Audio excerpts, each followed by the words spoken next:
All right, y'all, it's date night, and I wanted to touch up my twist because it's been about 3 weeks. And while I touch up my twist, I wanted to talk to you guys about the biggest misconceptions when going natural. This is for the curly naturals, by the way. And before I was a curly natural, I was a straight natural as well for a couple of years. So what I assumed when I went curly was that my hair was just gonna instantly curl once I put products in it.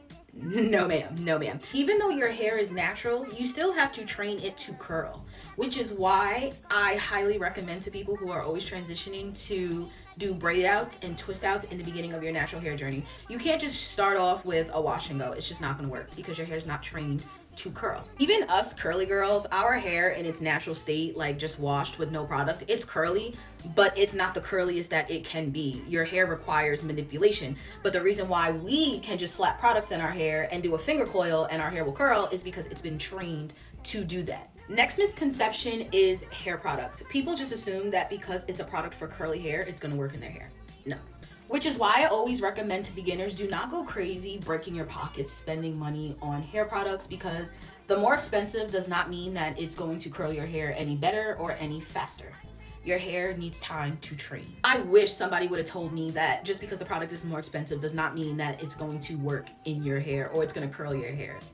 Every product I was buying was a good product. I just didn't know at the time because I was expecting it to give me the results of someone who's been wearing their hair curly for 8 years.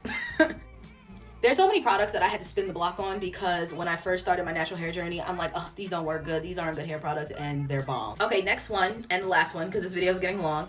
The next biggest misconception that people have when they go natural is that they can't put heat to their head at all. That is not true. From my experience and my personal opinion, I don't think there's anything wrong with putting heat to your head, even when you are transitioning from being a curly natural from a straight natural to a curly natural.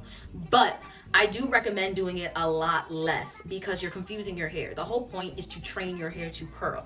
If you're still straightening your hair once a month or every other month, your hair is going to take a lot longer to transition and you might not even see the fullest extent to what your curls can do, if that makes sense. You know what I mean? Okay, I need to hurry up because my light's dying. It might shut off on me in the middle of this recording. But yeah, that's pretty much it. With the heat, you have to know your hair. If your hair is already damaged and you're struggling with thinning, you're struggling with breakage, yes, stay away from the heat because the heat is not making it any better.